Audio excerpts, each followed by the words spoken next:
A comunidade Narrações Imersivas acaba de chegar. Torne-se membro e tenha acesso a todos os nossos livros, sem interrupções ou propagandas. E em formato de MP3, ouça diretamente da nossa plataforma no Hotmart. Por menos de uma Coca-Cola por mês, você assina nossa comunidade e apoia diretamente nosso trabalho.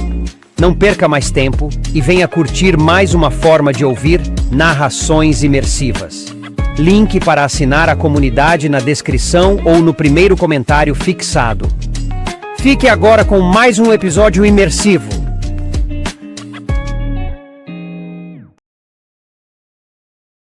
Percy Jackson e os Olimpianos. Escrito por Rick Riordan. Livro 1: O Ladrão de Raios. Narração: Danilo Oliveira. Para Hayley, que ouviu a história primeiro. Capítulo 1. Sem querer, transformo em pó minha professora de iniciação à álgebra. Olhe, eu não queria ser um meio-sangue. Se você está ouvindo isto porque acha que pode ser um, meu conselho é o seguinte: pare este audiolivro agora mesmo. Acredite em qualquer mentira que sua mãe ou seu pai lhe contou sobre seu nascimento. E tente levar uma vida normal. Ser um meio-sangue é perigoso. É assustador. Na maioria das vezes, acaba com a gente de um jeito penoso e detestável. Se você é uma criança normal que está ouvindo isto porque acha que é ficção, ótimo, continue ouvindo.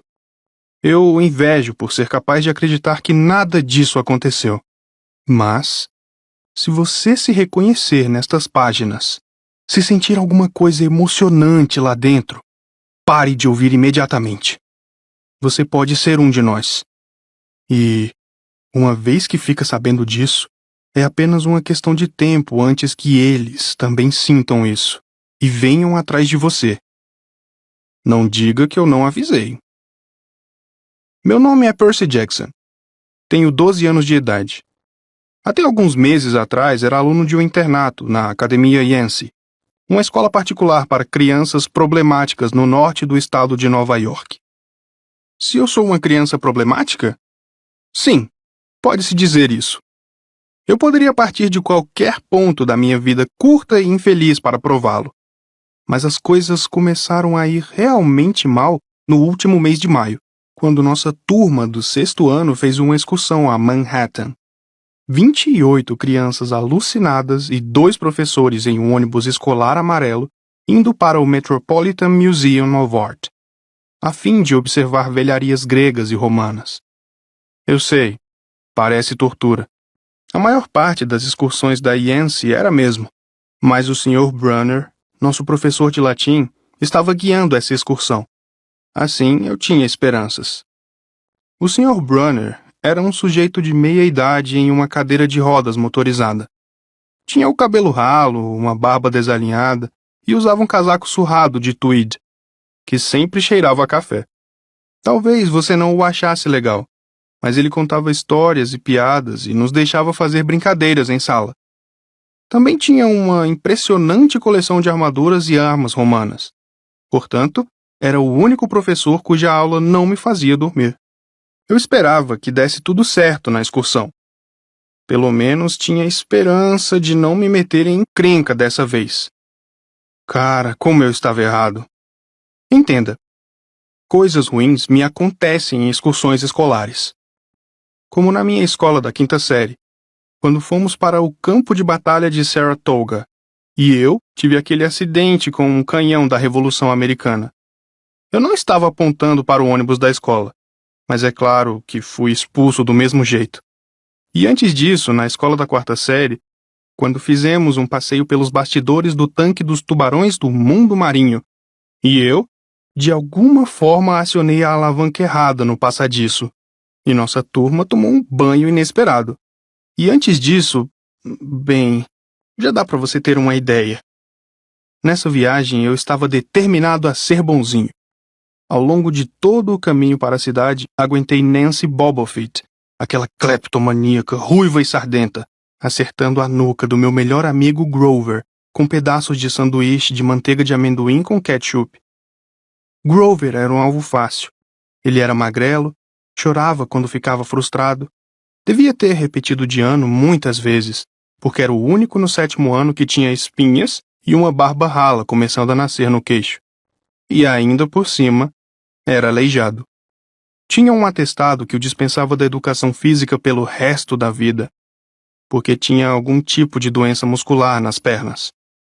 Andava de um jeito engraçado, como se cada passo doesse. Mas não se deixe enganar por isso. Você precisava vê-lo correr quando era dia de enchilada na cantina. De qualquer modo, Nancy Bobofit estava jogando bolinhas de sanduíche que grudavam no cabelo castanho cacheado dele. E ela sabia que eu não podia revidar, porque já estava sendo observado, sob o risco de ser expulso.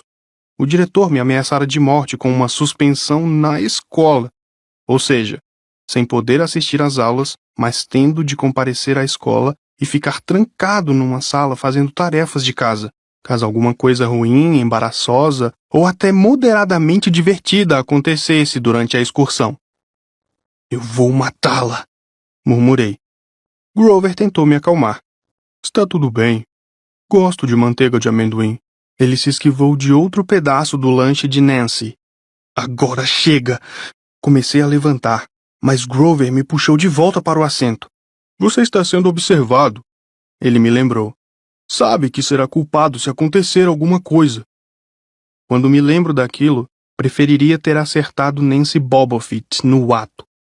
A suspensão na escola não teria sido nada em comparação com a encrenca em que eu estava prestes a me meter. O Sr. Brunner guiou o passeio pelo museu. Ele foi na frente em sua cadeira de rodas, conduzindo-nos pelas grandes galerias cheias de ecos, passando por estátuas de mármore e caixas de vidro repletas de cerâmica muito velha, preta e laranja. Eu ficava alucinado só de pensar que aquelas coisas tinham sobrevivido por 2.000, 3.000 anos. Ele nos reuniu em volta de uma coluna de pedra com 4 metros de altura e uma grande esfinge no topo. E começou a explicar que aquilo era um marco tumular, uma estela, feita para uma menina mais ou menos da nossa idade. Contou-nos sobre as inscrições laterais. Estava tentando ouvir o que ele tinha a dizer, porque era um pouco interessante. Mas todos ao meu redor estavam falando, e cada vez que eu dizia para calarem a boca, a outra professora que nos acompanhava, a Sra. Dodds, me olhava de cara feia. A Sra. Dodds era aquela professorinha de matemática da Geórgia que sempre usava um casaco de couro preto, apesar de ter 50 anos de idade. Parecia mal bastante para entrar com uma moto Harley bem dentro do seu armário. Tinha chegado em Yancey no meio do ano, quando nossa última professora de matemática teve um colapso nervoso. Desde o primeiro dia, a Sra. Dodds adorou Nancy Bobofit e concluiu que eu tinha sido gerado pelo diabo. Ela me apontava o dedo torto e dizia, "Agora, meu bem", com a maior doçura, e eu sabia que ia ficar detido depois da aula por 1 mês. Certa vez, depois que ela me fez apagar as respostas em antigos livros de exercícios de matemática até meia-noite, disse a Grover que achava que a Sra. Dodds não era gente. Ele olhou para mim muito sério e disse, "Você está certíssimo." O Sr. Brunner continuou falando sobre a arte funerária grega. Finalmente, Nancy Bobofit, abafando o riso, falou algo sobre o sujeito pelado na estela, e eu me virei e disse, "Quer calar a boca?" Saiu mais alto do que eu pretendia. O grupo inteiro deu risada. O Sr. Brunner interrompeu sua história. "Sr. Jackson?" disse ele. "Fez algum comentário?" Meu rosto estava completamente vermelho. Eu disse, "Não, senhor." O Sr. Brunner apontou para uma das figuras na estela. "Talvez possa nos dizer o que esta figura representa." Olhei para a imagem entalhada e senti uma onda de alívio, porque de fato a reconhecera. "É Cronos, comendo os filhos, certo?" "Sim", disse o Sr. Brunner, e obviamente não estava satisfeito. "E ele fez isso porque..." Bem... Eu quebrei a cabeça para me lembrar. Cronos era o deus rei e... Rei? perguntou o Sr. Brunner. Titã, eu me corrigi. E ele não confiava nos filhos, que eram os deuses. Então, Cronos os comeu, certo? Mas sua esposa escondeu o bebê Zeus e deu a Cronos uma pedra para comer no lugar dele. E depois, quando Zeus cresceu, ele enganou o pai, Cronos, e o fez vomitar seus irmãos e irmãs. Eca, disse uma das meninas atrás de mim. E então houve aquela grande briga entre os deuses e os titãs, continuei. E os deuses venceram. Algumas risadinhas no grupo. Atrás de mim, Nancy Bobofit murmurou para uma amiga. Como se fôssemos usar isso na vida real. Como se fossem falar nas nossas entrevistas de emprego. Por favor, explique por que Cronos comeu seus filhos. E por que, Sr. Jackson? Disse Sr. Brunner, parafraseando a excelente pergunta da senhorita Bobofit, isso importa na vida real. Se ferrou, murmurou Grover. Calha a boca, chiou Nancy, a cara ainda mais vermelha que seu cabelo. Pelo menos Nancy também foi enquadrada. O Sr. Brunner era o único que a pegava dizendo algo de errado. Tinha ouvidos de radar. Pensei na pergunta dele e encolhi os ombros. Não sei, senhor. Entendo. O Sr. Brunner pareceu desapontado. Bem, meio ponto, Sr. Jackson. Zeus, na verdade, deu a Cronos uma mistura de mostarda e vinho, o que o fez vomitar as outras 5 crianças, que, é claro, sendo deuses imortais, estavam vivendo e crescendo sem serem digeridas no estômago do Titã. Os deuses derrotaram o pai deles, cortaram-no em pedaços com sua própria foice e espalharam os restos no Tártaro, a parte mais escura do mundo inferior. E com esse alegre comentário, é hora do almoço. Senhora Dodds, quer nos levar de volta para fora? A turma foi retirada. As meninas segurando a barriga, os garotos empurrando uns aos outros e agindo como bobões. Grover e eu estávamos prestes a segui-los quando o Sr. Brunner disse: Sr. Jackson? Eu sabia o que vinha a seguir. Disse a Grover para ir andando. Então me voltei para o professor. Senhor? O Sr. Brunner tinha aquele olhar que não deixa a gente ir embora. Olhos castanhos intensos que poderiam ter 1000 anos de idade. E já ter visto de tudo. Você precisa aprender a responder à minha pergunta, disse ele. Sobre os titãs? Sobre a vida real e como seus estudos se aplicam a ela. Ah, o que você aprende comigo, disse ele, é de uma importância vital. Espero que trate o assunto como tal. De você aceitarei apenas o melhor. Percy Jackson. Eu queria ficar zangado. Aquele sujeito me pressionava demais. Quer dizer, claro, era legal em dias de torneio, quando ele vestia uma armadura romana, bradava olé e nos desafiava, ponta de espada contra giz, a correr para o quadro negro e citar pelo nome cada pessoa grega ou romana que já viveu, o nome de sua mãe e que deuses cultuavam. Mas o Sr. Brunner esperava que eu fosse tão bom quanto todos os outros a despeito do fato de que tenho dislexia e transtorno do déficit de atenção, e de que nunca na vida tirei uma nota acima de C-. Não, ele não esperava que eu fosse tão bom quanto. Ele esperava que eu fosse melhor. E eu simplesmente não podia aprender todos aqueles nomes e fatos, e muito menos escrevê-los direito. Murmurei alguma coisa sobre me esforçar mais, enquanto o Sr. Brunner lançava um olhar longo e triste para a Stella, como se tivesse estado no funeral daquela menina. Ele me disse para sair e comer meu lanche. A turma se reuniu nos degraus da frente do museu, de onde podíamos assistir ao trânsito de pedestres pela Quinta Avenida. Acima de nós, uma imensa tempestade estava se formando, com as nuvens mais escuras que eu já tinha visto sobre a cidade. Imaginei que talvez fosse o aquecimento global ou qualquer coisa assim, porque o tempo em todo o estado de Nova York estava esquisito desde o Natal. Tivemos nevascas pesadas, inundações, incêndios nas florestas causados por raios. Eu não teria ficado surpreso se fosse um furacão chegando. Ninguém mais pareceu notar. Alguns dos garotos estavam jogando biscoitos para os pombos. Nancy Bobofit tentava afanar alguma coisa da bolsa de uma senhora e, é claro, a senhora Dodds não via nada. Grover e eu sentamos na beirada do chafariz, longe dos outros. Pensamos que, se fizéssemos isso, talvez ninguém descobrisse que éramos daquela escola. A escola para esquisitões lesados que não davam certo em nenhum outro lugar. Detenção? Perguntou Grover. Não, disse eu. Não do Brunner. Eu só gostaria que ele às vezes me desse um tempo. Quer dizer, não sou um gênio. Grover não disse nada por algum tempo. Então, quando achei que ele ia me brindar com algum comentário filosófico profundo para me fazer sentir melhor, ele disse: Posso comer sua maçã? Eu não estava com muito apetite, então a entreguei a ele.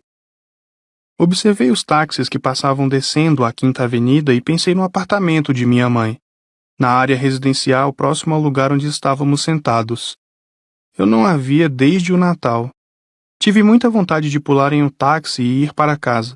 Ela me abraçaria e ficaria contente de me ver, mas também ficaria desapontada. Imediatamente me mandaria de volta para Yancey e me lembraria de que preciso me esforçar mais, ainda que aquela fosse minha 6ª escola em 6 anos e que provavelmente eu seria chutado para fora de novo. Não conseguiria suportar o olhar triste que ela me lançaria. O Sr. Brunner estacionou a cadeira de rodas na base da rampa para deficientes. Comia aipo enquanto lia um romance. Um guarda-chuva vermelho estava enfiado nas costas da cadeira, fazendo aparecer uma mesa de café motorizada. Eu estava prestes a desembrulhar meu sanduíche quando Nancy Bobofit apareceu diante de mim com as amigas feiosas. Imagino que tivesse se cansado de roubar aos turistas, e deixou seu lanche, já comido pela metade, cair no colo de Grover. Ops! Ela arreganhou um sorriso para mim, com os dentes tortos. As sardas eram alaranjadas, como se alguém tivesse pintado o rosto dela com spray de Cheetos líquido. Tentei ficar calmo. O orientador da escola me dissera 1 milhão de vezes: conte até 10, controle seu gênio. Mas estava tão furioso que me deu um branco. Uma onda rugia nos meus ouvidos. Não me lembro de ter tocado nela, mas quando dei por mim, Nancy estava sentada com o traseiro no chafariz berrando: Percy me empurrou! A senhora Dodds se materializou ao nosso lado. Algumas das crianças estavam sussurrando: Você viu? A água! Parece que a agarrou. Eu não sabia do que elas estavam falando. Tudo o que sabia era que estava encrencado outra vez. Assim que se certificou de que a pobre Nancy estava bem, prometendo dar-lhe uma blusa nova na loja de presentes do museu, etc. e tal, a senhora Dodds se voltou para mim. Havia um fogo triunfante em seus olhos, como se eu tivesse feito algo pelo qual ela esperara o semestre inteiro. Agora, meu bem! Eu sei, resmunguei. 1 mês apagando livros de exercícios. Não foi a coisa certa para dizer. Venha comigo, disse a senhora Dodds. Espere, guinchou Grover. Fui eu. Eu a empurrei. Olhei para ele perplexo. Não podia acreditar que estivesse tentando me proteger. Ele morria de medo da senhora Dodds. Ela lançou um olhar tão furioso que fez o queixo penugento dele tremer. Acho que não, Sr. Underwood, disse ela. Mas você vai ficar aqui. Grover me olhou desesperadamente. Tudo bem, cara, disse a ele. Obrigado por tentar. Meu bem, latiu a senhora Dodds para mim. Agora. Nancy Bobofit deu um sorriso falso. Lancei-lhe o meu melhor olhar de vou acabar com a sua raça. Então me virei para enfrentar a senhora Dodds. Mas ela não estava lá. Estava postada à entrada do museu. lá no alto dos degraus, gesticulando impaciente para mim. Como ela chegou lá tão depressa? Tenho milhares de momentos desse tipo. Meu cérebro adormece ou algo assim, e quando me dou conta vejo que perdi alguma coisa, como se uma peça do quebra-cabeça desaparecesse e me deixasse olhando para o espaço vazio atrás dela. O orientador da escola me disse que isso era parte do transtorno do déficit de atenção. Era meu cérebro que interpretava tudo errado. Eu não tinha tanta certeza. Fui atrás da senhora Dodds. No meio da escadaria, olhei para Grover lá atrás. Ele parecia pálido, movendo os olhos entre mim e o Sr. Brunner, como se quisesse que o Sr. Brunner reparasse no que estava acontecendo, mas o professor estava absorto em seu romance. Voltei a olhar para cima. A senhora Dodds desaparecera de novo. Estava agora dentro do edifício, no fim do hall de entrada. Certo, pensei. Ela vai me fazer comprar uma blusa nova para Nancy na loja de presentes. Mas aparentemente não era esse o plano. Eu a segui museu adentro. Quando finalmente a alcancei, estávamos de volta à seção greco-romana. A não ser por nós, a galeria estava vazia. A senhora Dodds estava postada de braços cruzados na frente de um grande friso de mármore com os deuses gregos. Ela fazia um ruído estranho com a garganta, como um rosnado. Mesmo sem o ruído, eu teria ficado nervoso. É esquisito estar sozinho com uma professora, especialmente a senhora Dodds. Algo no modo como ela olhava para o friso, como se quisesse pulverizá-lo. Você está nos criando problemas, meu bem, disse ela. Fiz o que era seguro. Disse, sim, senhora. Ela ajeitou os punhos de seu casaco de couro. Você achou mesmo que ia se safar desta? A expressão em seus olhos era mais que furiosa. Era perversa. Ela é uma professora, pensei nervoso. Não é provável que vá me machucar. Eu disse, eu vou me esforçar mais, senhora. Um trovão sacudiu o edifício.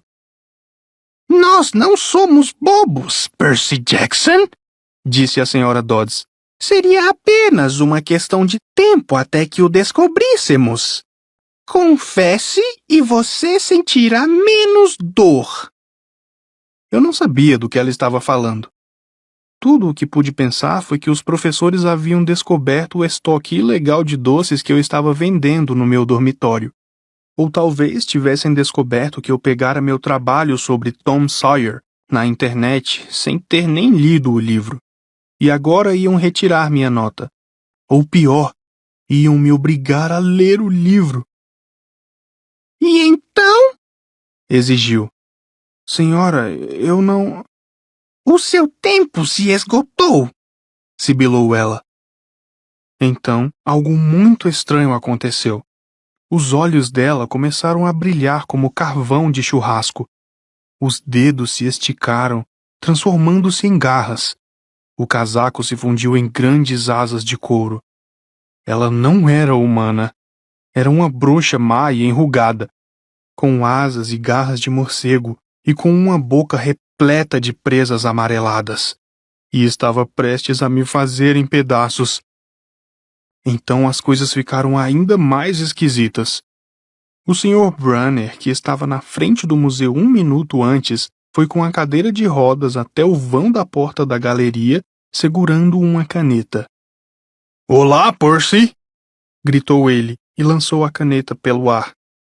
A senhora Dodds deu um bote para cima de mim. Com um gemido agudo, eu me esquivei e senti as garras cortando o ar ao lado do meu ouvido. Agarrei a caneta esferográfica no alto, mas quando ela atingiu minha mão já não era mais uma caneta. Era uma espada. A espada de bronze do Sr. Brunner, que ele sempre usava em dias de torneio. A senhora Dodds virou-se na minha direção com uma expressão assassina nos olhos. Meus joelhos ficaram bambos. As mãos tremiam tanto que quase deixei a espada cair. Ela rosnou. Morra, meu bem! E voou para cima de mim. Um terror absoluto percorreu meu corpo. Fiz a única coisa que me ocorreu naturalmente. Desferi um golpe com a espada. A lâmina de metal atingiu o ombro dela e passou direto por seu corpo, como se ela fosse feita de água. Zás! A senhora Dodds era um castelo de areia debaixo de um ventilador. Ela explodiu em areia amarela. Reduziu-se a pó, sem deixar nada além do cheiro de enxofre. Um grito estridente que foi sumindo e um calafrio de maldade no ar. Como se aqueles olhos vermelhos incandescentes ainda estivessem me olhando.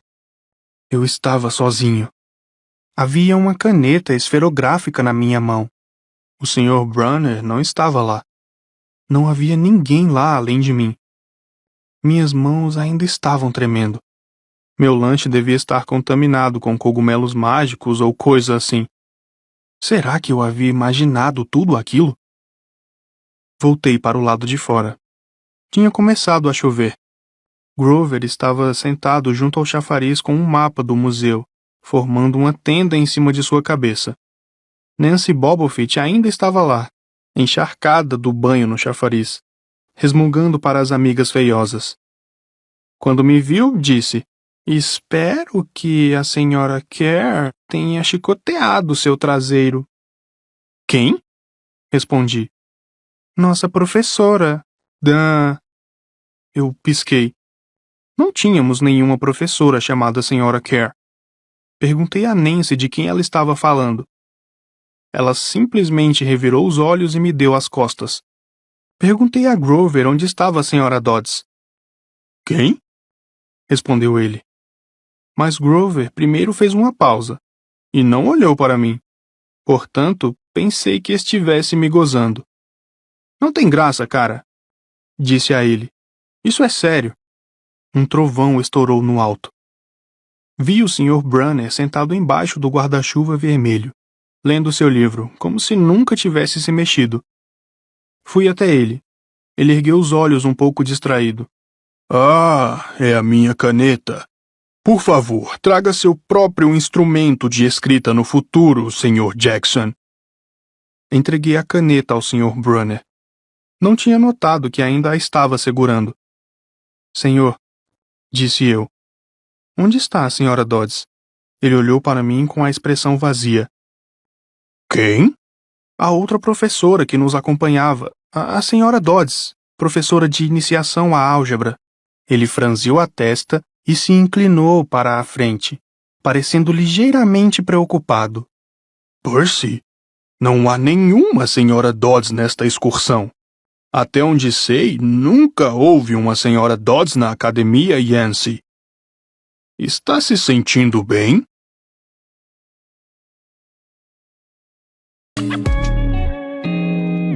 O canal Narrações Imersivas agradece por ter ouvido mais um episódio conosco. Acompanhe nossa página no Instagram e fique por dentro de todas as novidades do canal. E se você vê valor nesse projeto, considere apoiá-lo. Faça parte da nossa comunidade no Hotmart. Até a próxima com mais uma narração imersiva.